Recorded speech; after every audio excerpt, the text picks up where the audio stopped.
espacio, me gustaría presentar a lo que son Dos Cancelas.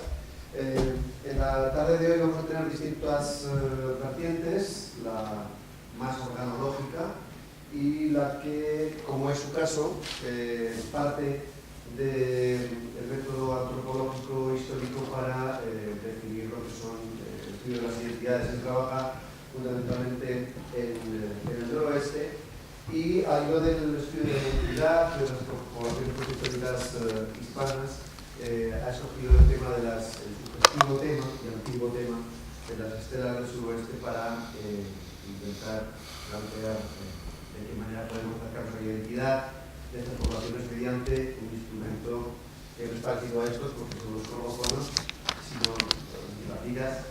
Y, bueno, sin más, tiene la palabra Alberto. Muchas gracias, Gabriel.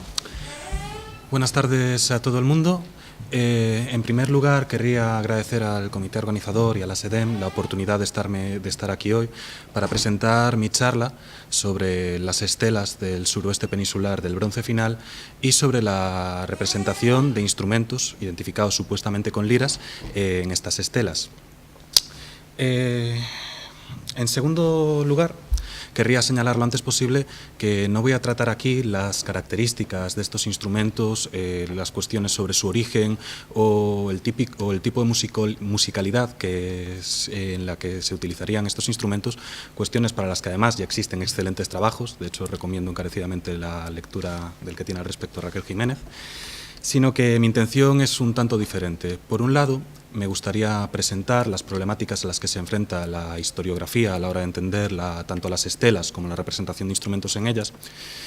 Y, por otro lado, acercar una posibilidad de interpretación desde los postulados teóricos que me son más familiares sobre el sentido social y la función de estos instrumentos entre las comunidades del Bronce Final.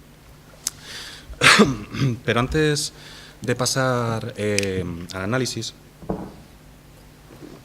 creo que es necesario acercarnos a las problemáticas que a veces ha suscitado la investigación historiográfica sobre estos instrumentos. En primer lugar, sobre su cronología, pese a que hay un aparente consenso en que se debería situar en algún momento del Bronce Final, si bien algún autor alza las fechas un poco, otro las retrasa más, lo que me interesa de esta cuestión es que en cualquier caso habría consenso en que la construcción de estelas se debería situar previamente al establecimiento de las primeras colonias fenicias en la costa del suroeste peninsular, situándonos, por tanto, en un momento precolonial. Y me interesa detenerme un momento en este concepto, dado que normalmente se utiliza como mero referente cronológico para referirse a eso que he señalado, a un momento previo al establecimiento de las primeras colonias fenicias en la costa peninsular y, por tanto, donde no se da con toda la intensidad que se llegará a dar la interacción colonial con esta potencia mediterránea. ¿Por qué me interesa esto? Porque el concepto precolonial va más allá. Describe una realidad mucho más compleja y dinámica de la que este modelo aculturador presupone. Es decir, supone otorgarles a las poblaciones locales una capacidad activa de decisión en su desarrollo y en la creación de manifestaciones como las estelas. Dicho esto, señalar que este prejuicio de entender el desarrollo de las estelas como parte del influjo fenicio viene dado por una comprensión tradicional de la historiografía del suroeste peninsular como una zona aislada y retardataria. Dejando de lado que, como Harrison en su tesis sobre estas estelas del 2004 ha dejado más o menos claro, es una zona con grandes potencialidades agrarias y con una potente y metalúrgicas, me interesa señalar que a día de hoy no se puede sostener el carácter aislado y retardatario del suroeste peninsular. Como podemos ver en este mapa de Barry Cunliffe, el suroeste peninsular se asienta entre dos de los motores de desarrollo sociales más potentes que existieron en el Bronce Final. Por un lado, el bloque atlántico, del que el suroeste formaría parte, que implica una comunidad supuestamente de lenguas, creencias y gentes de gran dinamismo, y por otro lado un potente comercio con el Mediterráneo oriental que de hecho no inauguraría el intercambio precolonial fenicio, sino que estos se insertarían en estas redes de comercio precisamente por su éxito y que habrían inaugurado previamente un comercio con el mundo micénico y otro con el contexto sardochipriota.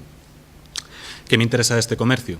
Que no implica tan solo el intercambio de materiales, no implica tan solo el intercambio de objetos, implica el traslado de lenguas, gentes y sobre todo técnicas, como se puede apreciar en artefactos locales que imitan las tecnologías provenientes del Mediterráneo oriental. ¿Qué quiere decir todo esto?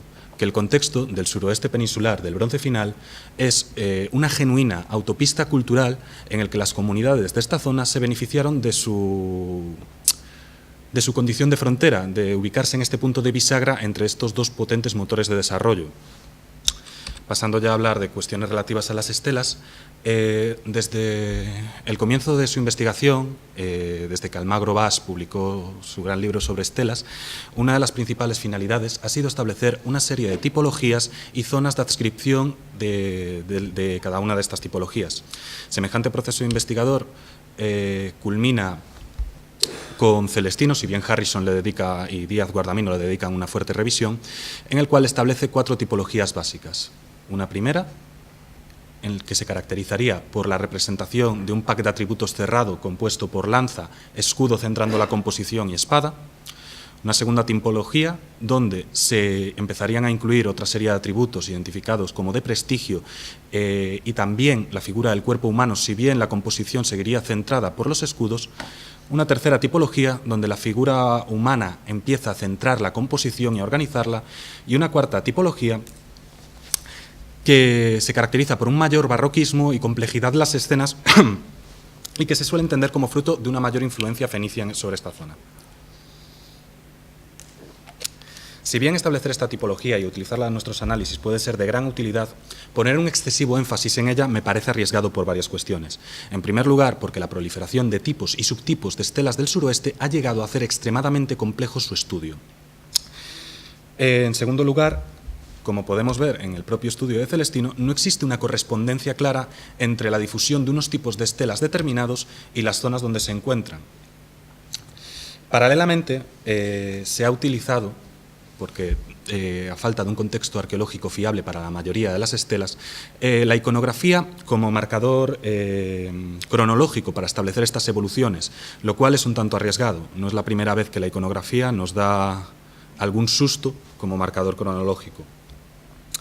Y por otro lado, creo que difícilmente se puede aceptar que las comunidades locales tuvieran una clara vocación de adscribir las estelas construidas por ellas a una tipología u a otra, lo cual, por lo tanto, poner un excesivo énfasis en el análisis de estas tipologías puede llevarnos a minusvalorar la existencia de notables divergencias entre diferentes tipos de estelas, como hemos podido comprobar hasta ahora, y de notables paralelismos que tienen lugar de forma más o menos paralela. En este caso vemos las estelas alentejanas, que son previas a las estelas del suroeste, y las estatuas menhir del noroeste peninsular, que están teniendo lugar en estos momentos a lo largo de toda la fachada atlántica. Otra cuestión polémica es la relativa a la función de estas estelas, porque en ella podemos comprobar cómo los diversos autores, datos aparentemente objetivables, como la cercanía o no a cauces fluviales, sirven a unos para proponer una función determinada para estas estelas y a otros, en cambio, para negarla por completo.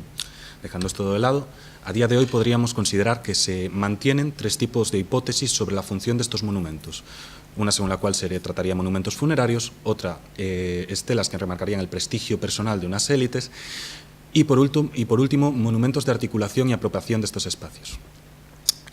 Sobre estas cuestiones me gustaría señalar cuanto antes que, en primer lugar, creo que no se debe ser excluyente a la hora de dar una asociación u otra a las funciones de estas estelas. Paralelamente,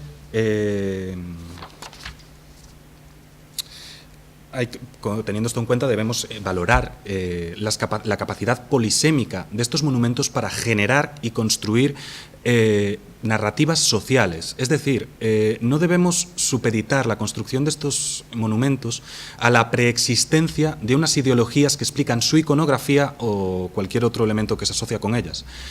Las estelas, como cualquier tipo de materialidad, son elementos dotados de agencia social y, por tanto, con la capacidad de construir narraciones sociales. Todo ello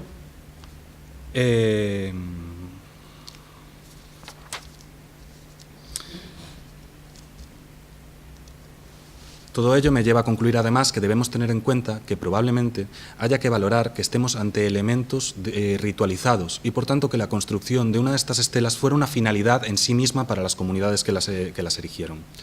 Dicho esto, podemos pasar ya al análisis, en el que comenzaremos por la iconografía, dado que vamos a trabajar con material eminentemente plástico y que, como ha señalado Carlos, es un potente instrumento para acercarnos a la realidad de estos instrumentos. Sin embargo, me temo que yo voy a ser un poco más pesimista sobre las conclusiones que nos permite llegar la iconografía. En primer lugar, porque estamos ante una cultura ágrafa y que, por tanto, no nos ha legado una interpretación local de la significación que podía otorgar a la iconografía de las estelas. La mayor parte de los autores han acudido a la comparativa como metodología para poder acercarnos a su significado. Sin embargo, esto es también problemático.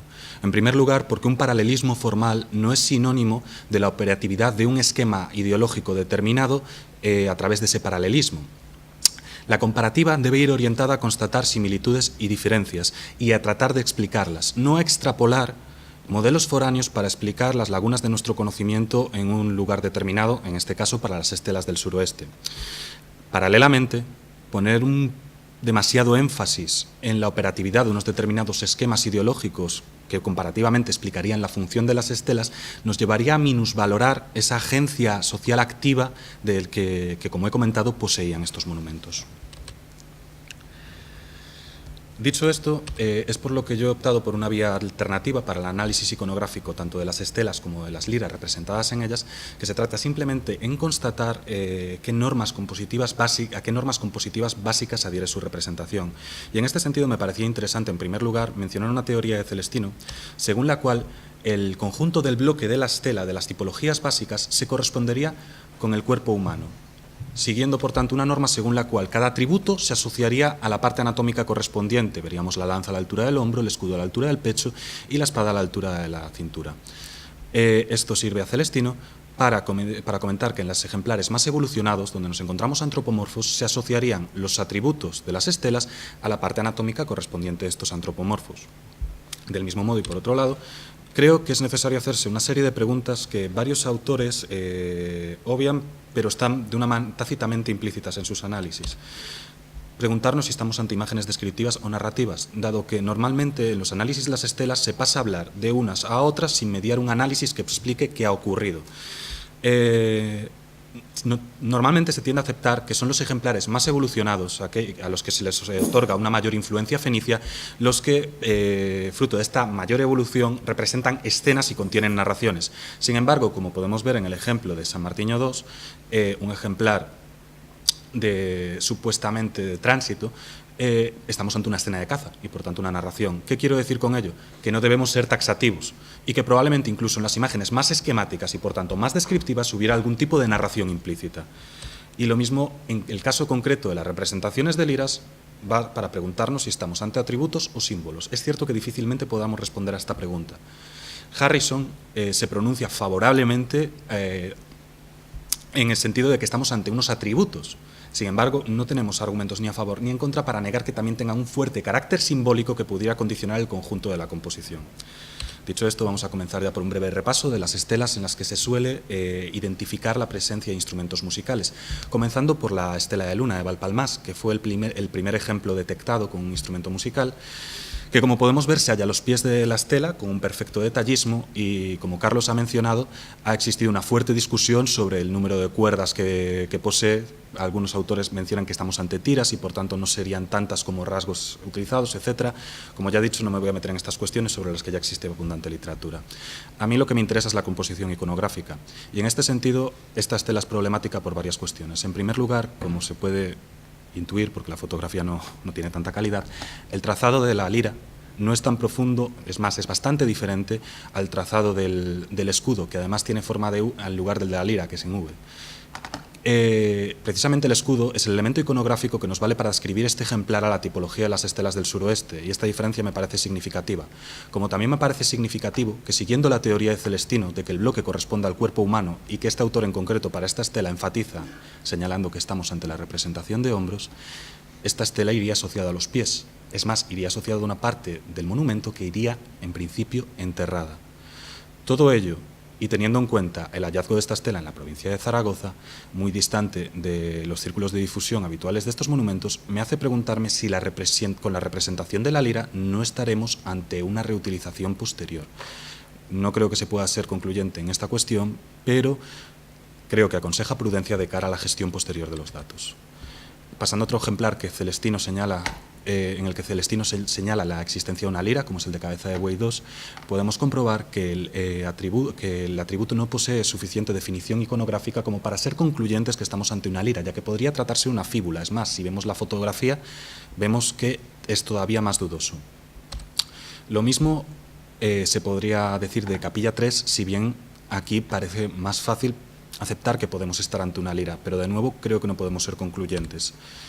Teniendo en cuenta el dibujo de Celestino, sí que parece más probable que en Capilla 4 pudiéramos estar ante una lira, pero por desgracia la rotura de la estela en este punto nos impide poder verificar si efectivamente estamos ante una iconografía, contra la iconografía de un instrumento. El viso 2 presenta otro tipo de problemas. Celestino señala que estaríamos ante este elemento asociado a la cintura del antropomorfo con un instrumento musical, si bien si examinamos la reproducción del año 80 de Vendala, vemos que no existe este ejemplar. Todo ello sumado a que no aportan material fotográfico dificulta mucho poder pronunciarse a favor de aceptar la presencia de una lira en este ejemplar. Con ello podemos pasar a Zarzacapilla 1, donde afortunadamente sí que podemos encontrar perfectamente también definida un instrumento musical que podría tratarse de una lira. Y lo que me interesa especialmente de este ejemplar, lo encontramos entre el conjunto de atributos propio de las estelas del suroeste. Esto me parece muy significativo y volveremos a ello más adelante. En cualquier caso, destacar que, como vemos, los convencionalismos iconográficos caracterizan la lira con esta forma en U y por la representación de unos trazos verticales que parecen aludir a la representación que estamos ante un cordófono. Más difícil es pronunciarse favorablemente que se trate de una lira en el ejemplar de Zarzacapilla 3, donde solo podríamos aceptarla si asumimos que existe un pack cerrado de atributos posibles en las estelas del suroeste y por eliminación podemos concluir que aquí estamos ante una lira. En Herrera del Duque parece que tampoco hay margen a la duda, parece bastante fácil asumir y aceptar que aquí estamos ante la misma iconografía y que el mismo convencionalismo iconográfico y por tanto aquí estamos ante una lira, pero volvemos a carecer de una fotografía, lo cual para mí desde mi punto de vista vuelve a aconsejarnos prudencia. En Capote y Higuera la Real sí que de nuevo volvemos a encontrar perfectamente representado y además se aprecia perfectamente en la iconografía el mismo convencionalismo iconográfico de un instrumento en U con la parte de abajo, con la caja cerrada y una serie de trazos verticales que parecen aludir a que estamos ante un cordófono. Sin embargo, tengamos en cuenta que se trata de un ejemplar que incluye una tipografía tartésica en su parte inferior y por tanto nos está indicando que en algún momento fue reutilizada. Es decir, esto nos debería invitar a preguntarnos en qué momento fue realizada la lira en este ejemplar. Llegamos con esto al último, el de Cortijo de la Reina 1, un ejemplar bastante curioso porque nos permite evidenciar la particular historia de la investigación de estas estelas, dado que pese a que fue descubierto en el año 79, pasó a ingresar a una colección privada y no fue publicado hasta el año 2005, motivo por el cual Celestino no lo contempla entre los ejemplares analizados por él. De nuevo, de aceptar el dibujo ofrecido por los autores que nos lo presentan, volveríamos a encontrar perfectamente de forma identificable una lira mediante los mismos convencionalismos iconográficos. Este breve repaso nos permite aproximar una serie de conclusiones preliminares. En primer lugar, hay que señalar que no podemos aceptar una serie de interpretaciones que se vienen ofreciendo sobre este tipo de instrumentos. Creo que no se puede afirmar que exista una clara asociación, como defiende Celestino, entre el antropomorfo y la representación de instrumentos musicales, ya que, como vemos, solo se cumplen algunos ejemplares.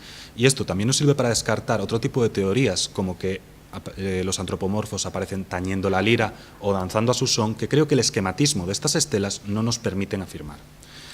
Del mismo modo, me parece dudosa la existencia de una perspectiva jerárquica que conceda mayor importancia a los instrumentos musicales, por el simple hecho de que, de aceptar la operatividad de esta perspectiva jerárquica, deberíamos aceptar que en una serie de ejemplares estas liras poseen una menor importancia que en otras. De la misma manera, no creo, como afirma Celestino, que se pueda afirmar sin más la pertenencia de las liras a la panoplia guerrera, por el simple hecho de que si no se lleva a cabo un análisis de las identidades construidas por las estelas, no podemos estar seguros de su adscripción clara a la realidad sobresignificada de la guerra. Y de esta manera, además, renunciaríamos a los datos que tiene que aportarnos su inclusión o la inclusión de un elemento aparentemente separado de esta esfera en ella. Y por último, sin acudir a la comparativa, creo que no es posible afirmar, como hacen algunos autores, que estamos con la representación de liras ante escenas funerarias, por el simple hecho de que en Cortijo de la Reina 1 o en Capote o en Luna no estamos ante escenas. Teniendo en cuenta esto y que el PowerPoint parece haberme traicionado, dado que aquí deberían aparecer unas X, y que debemos dudar, al menos, o ser precavidos con la identificación de liras en alguna serie de ejemplares, esto nos permitiría identificar 5, quizás 4, si somos más críticos, 4, si somos un poco menos rigurosos, bueno, no, rigurosos no quería utilizar esa palabra, discúlpenme, un poco menos exigentes, 6 ejemplares. Pese a ello, podemos llegar a una serie de conclusiones positivas. Coincido con Harrison en que, pese a esta escasez de ejemplares, el que se encuentren en una serie de estelas que van desde los modelos más básicos hasta los más complejos nos podría indicar que las liras, los instrumentos musicales, son un elemento subyacente de la ideología de las comunidades que construyeron estas estelas. Sin embargo, como hemos visto, su inclusión en ellas no se adhiera a ninguna norma compositiva clara, lo cual me parece que nos está indicando el gran valor polisémico de los instrumentos dentro de la iconografía de las estelas. Paralelamente, estas cuestiones, sumado al hecho de que se incluyen entre iconografías que aluden a ámbitos muy importantes para la definición y la supervivencia del grupo, como es la guerra, nos está indicando que estamos con las liras y los instrumentos musicales ante elementos sobresignificados de la realidad de estas comunidades. Sin embargo, no coincido con Celestino en que lo sean por su valor exótico.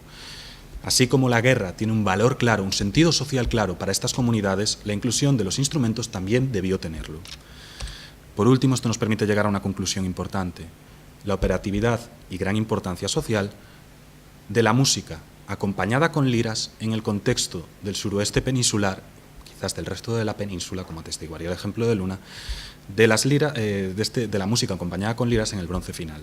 Esta cuestión es muy importante y debemos retenerla para el resto del análisis. ¿Cómo podemos entenderla? A través del análisis de las identidades, en el que de nuevo el PowerPoint se me ha descolocado un poco.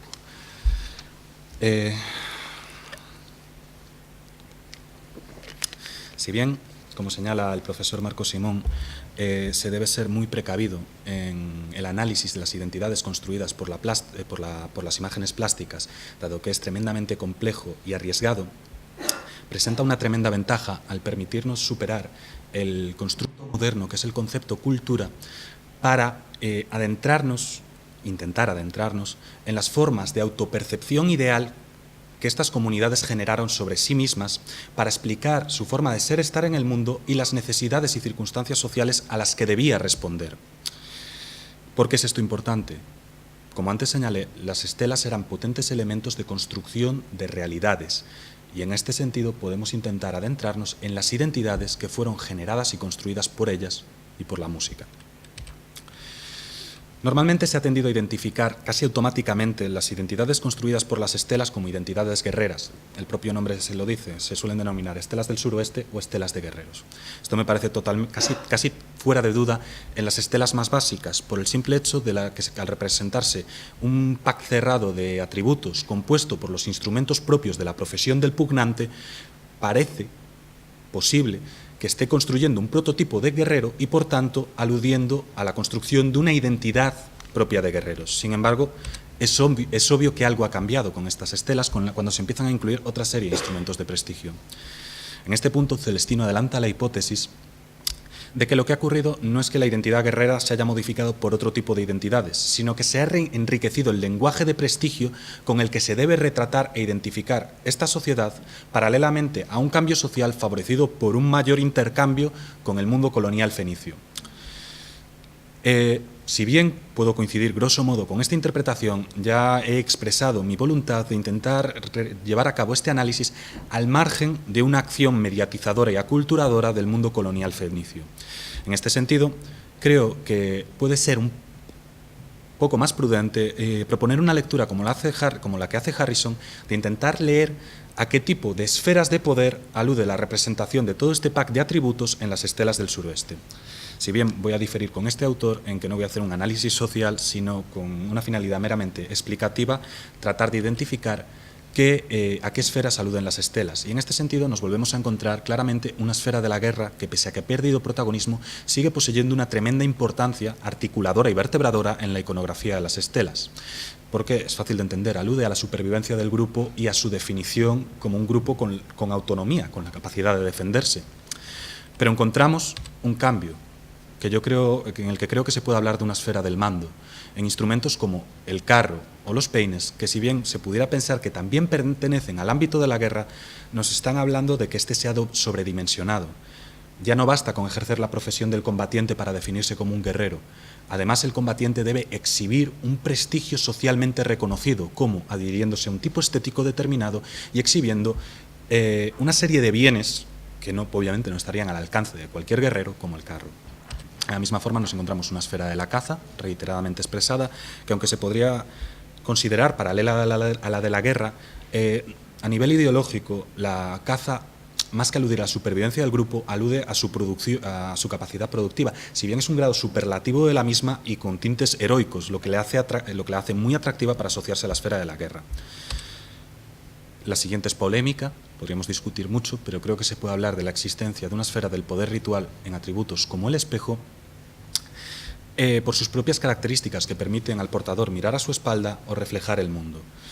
Y de la misma forma podríamos polemizar bastante sobre la existencia de una esfera de la música y la tradición a través de la representación de instrumentos, que yo creo que pertenece a otra esfera de la realidad diferente a las que hemos hablado hasta ahora, por el simple hecho de que su pertenencia en principio no debería aludir o estar estrechamente vinculada a la esfera de la guerra o quizás sí a la esfera del poder ritual. Como digo, es una cosa que podríamos discutir y además largo y tendido. ¿Qué me interesa de todo esto? Que como vemos en las estelas más evolucionadas aparecen una serie de esferas que son esferas de la realidad que sirven para establecer negociaciones de poder sobre la definición del grupo y su articulación. Y de la misma forma, estas estelas parecen asociarse, vincularse, situarse bajo el patrocinio de una constante, la guerra y el guerrero. ¿Qué ha ocurrido aquí? Considero, como Harrison, que estamos ante el establecimiento de una ética aristocrática, un tipo de ética en la que, como ya decía, el guerrero no solo debe ejecutar su profesión para gozar de un prestigio social para ser reconocido, sino que además debe controlar o establecer un discurso de poder a través de una serie de esferas de poder que rebasan la profesión del pugnante. Con lo cual, creo que paralelamente es posible que estemos ante el establecimiento de una separación de la esfera de poder del conjunto de las comunidades del suroeste peninsular del Bronce final y la emergencia de una sociedad de jefaturas que encontraría paralelos a lo largo de toda la fachada atlántica y el occidente europeo de estos momentos. ¿Quiere esto decir que estamos en las estelas ante la construcción de unas identidades individuales? Personalmente creo que no, por la simple cuestión de que serían elementos amortizados, exhibidos, consumidos y reutilizados por el conjunto de las comunidades para establecer y negociar su concepción de sí mismas y su propia memoria. Paralelamente, las identidades, como la cultura, son instrumentos de poder, sujetos a tipos muy diferentes de negociación. Y en este sentido pueden adoptar estrategias inclusivas o exclusivas. En este caso yo creo que estamos ante una estrategia inclusiva. ¿Cómo? En el cual las élites sociales, esas supuestas jefaturas, se reservarían una identificación directa con la identidad construida por las estelas, pero que harían extensiva al conjunto de la comunidad que participaría de ella y que no gozaría del privilegio de las élites, de la identificación de prestigio que están construyendo estas estelas. Perdón por el lío de palabras. ¿Qué nos está indicando todo ello? Que estamos ante la construcción de unas identidades colectivas, pero jerarquizadas, para legitimar y ratificar la primacía social desigualitaria de una serie de individuos. ¿Qué nos interesa para las liras y la música de todo esto?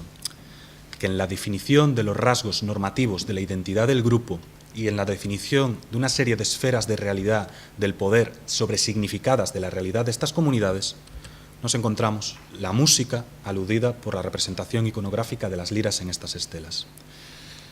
La forma de acercarnos a esto, la forma que yo he propuesto para intentar entender el significado de esto, es a través de los postulados teóricos que nos aporta el estudio de la memoria cultural.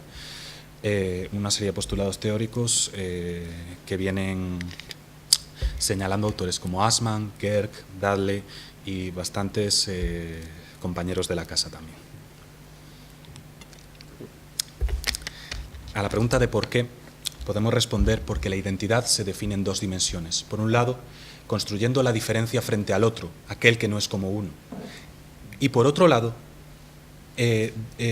a través de la continuidad en el tiempo, dado que la memoria, la memoria no es una memoria histórica. La memoria no puede reconocer el cambio en el discurso histórico del grupo, dado que de hacerlo estaría aceptando su cambio interno y, por tanto, negando la continuidad de los rasgos que definen al grupo, es decir, negando su legitimidad histórica, que no reconocen. ¿Por qué? Precisamente porque la memoria cultural a lo que concierne es al recuerdo fundante del grupo, es decir, aquellas narraciones que explican esos rasgos normativos que definen la identidad del grupo, y que normalmente podemos identificar con su discurso mítico. ¿Qué quiere decir esto? Que en los rasgos de las esferas de realidad construidas por las estelas, esos rasgos sobresignificados y normativos de la identidad del grupo, estamos ante elementos propios de su memoria cultural. Es decir, las comunidades constructoras de estelas extrapolaron aquello que era importante para definirlas a su pasado mítico para legitimarse en el tiempo y de esta manera explicar y ratificar su forma de ser, estar en el mundo en la actualidad. Y lo que me interesa es que entre esos elementos estaba, como ya he señalado, la música a través de la representación de liras en las estelas. ¿Por qué me interesa? Porque la música, como las propias estelas, se instituyen desde este constructo teórico como una forma institucionalizada de la transmisión y fijación de la memoria del grupo, de esos rasgos que definen al grupo como es. Al margen de este supuesto teórico, un tanto especulativo además, podemos encontrar una prueba de ello en el hecho de que determinados ejemplares, sobre todo los últimos excavados en los que se intentó reconstruir un contexto arqueológico primario medianamente fiable, hemos encontrado las estelas claramente vinculadas a vías de comunicación antiguas y monumentos funerarios anteriores a la época de construcción de las estelas, supuestamente, todavía no está muy claro, algunos megalitos y cistas. ¿Por qué me interesa esto? Porque tanto con la apropiación de caminos como de monumentos funerarios anteriores a la construcción de las propias estelas, estas estelas están entroncando con el pasado del lugar, están estableciéndose como pruebas de que las comunidades constructoras estelas son continuadoras de la historia de ese lugar, son las herederas de ese pasado y por tanto nos están evidenciando que tanto las estelas como los rasgos definidos por ellas eran elementos incluidos en la narración sobre el recuerdo propio de estas comunidades sobre su pasado.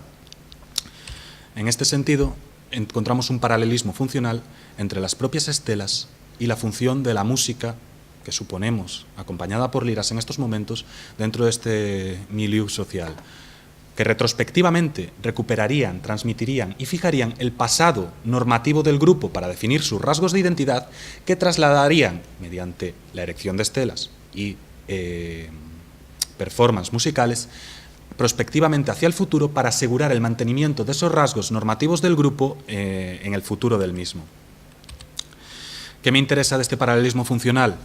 Que teniendo en cuenta la inclusión de la esfera sobredimensionada de la música a través de la representación iconográfica de las liras en las estelas del suroeste, podemos acercarnos a alguno de los contenidos posibles, supuestos, de esta música en el contexto del bronce final del suroeste peninsular, que serían las mismas esferas de la realidad sobresignificadas por las propias estelas, aquellas propias de una ética aristocrática. Y de la misma manera me interesa porque podemos de esta manera intentar aproximar una explicación especulativa a la asociación entre la creación de una identidad jerarquizada aristocrática con instrumentos musicales. como a través del concepto que nos aporta Gerg de historia intencional, según el cual los grupos, o también podríamos mencionar la figura del recuerdo que postula Assmann de la reconstructividad, según los cuales los grupos piensan su pasado desde su presente y de esta manera caracterizan a su pasado a la moda de su presente. ¿Qué quiero decir con ello? Que con las liras estamos ante un instrumento del poder, como dijo al comienzo Gabriel. Nos podrían estar indicando que estas supuestas jefaturas, como quiero dejar muy claro que todo lo que estoy diciendo es muy especulativo y está muy sujeto a discusión, estas supuestas jefaturas se reservarían la importante potestad social de determinar qué debe ser recordado, cómo debe ser recordado y qué debe ser olvidado. ¿Qué sería recordado? Obviamente los elementos que permitirían ratificar su estatus privilegiado ante el resto de la sociedad. Ya por último, como última hipótesis, señalar que determinados ejemplares fueron hallados y en estas investigaciones que están intentando reconstruir sus contextos arqueológicos primarios se ha propuesto una asociación entre las estelas y espacios funerarios contemporáneos a ellas. En el caso concreto de Cortijo de la Reina 1, de hecho, los investigadores señalan que fue hallado al lado de 3 urnas de incineración. ¿Por qué me interesa esto? Porque están asociados a espacios de muerte. Y la muerte es la irrupción de pasado más inmediata que pueda haber sobre la realidad, porque implica la imposibilidad de continuidad con respecto al presente. De esta manera, podemos entender que si las estelas se situaron en estos espacios de muerte fue para semiotizarlos, para crear una figura del recuerdo que es un memotopos que permitiera articular y fijar la memoria del grupo en este paisaje de muerte. De nuevo, confiando en el paralelismo funcional que hemos supuesto entre estelas y liras y en la presencia iconográfica en este espacio de muerte de las liras, podemos proponer que quizás la música estuviera también preocupada por la muerte en estas sociedades. 2 consecuencias lógicas son posibles, bien fijando el recuerdo del difunto en la memoria cultural del grupo, de manera que las liras actuarían como un medio institucionalizado de fijación de los recuerdos definidores del grupo, o bien en la transmisión mediante la repetición y actualización del sentido de los ritos del grupo, de manera que actuarían como transmisoras de la identidad, dado que no olvidemos que los ritos funerarios son extremadamente importantes en la definición de la identidad de un colectivo. Es aquí donde quiero recordar que en las propias estelas es bastante probable que estemos ante un hecho ritualizado en sí mismo. Y con esto llegamos ya a las conclusiones, en las cuales simplemente quiero proponer cómo es bastante, desde los puntos de vista que yo he abordado, se puede proponer como posible que las liras y la música acompañada por liras actuaran en el contexto particular del bronce final, transmitiendo la memoria cultural y la fijación del recuerdo en los grupos humanos. De esta manera serían, como ya he dicho, un instrumento de poder, que además definiría los rasgos normativos del grupo a través de la transmisión de la memoria del mismo. Y de esta manera deberíamos aceptar que es un medio institucionalizado del recuerdo. De la misma forma, hemos proponido una serie de contenidos también posibles para esta música de las estelas que el PowerPoint ha cortado. Por un lado, un ethos aristocrático y por el otro lado, unos contenidos privilegiadamente escatológicos. Ya para señalar, comentar que a lo largo de esta breve charla he rechazado otro tipo de aproximaciones, otro tipo de teorías que otros autores han presentado antes que yo, y esto no ha sido porque no crea en su fiabilidad, sino que me interesaba intentar ofrecer una vía alternativa que, aunque esta me llevara por unos derroteros arriesgados. Con todo ello no pretendo decir que sea mejor, ni mucho menos, simplemente que, dado que además esta vía comparativa tampoco está exenta, esta vía alternativa tampoco está exenta de problemas, se sustenta en el hecho de que las comunidades del bronce final, sus formas de construcción de la identidad y de transmisión del recuerdo funcionaran como suponemos que debían funcionar, que no tenía por qué ser así. Con todo ello, ¿qué quiero decir? Que creo que es necesario contrastar tanto las hipótesis de este trabajo como las de trabajos previos para, ahora sí, a través de la comparativa, llegar a un mejor conocimiento de la música, de la musicalidad y de los instrumentos musicales del bronce final en el suroeste peninsular. Gracias.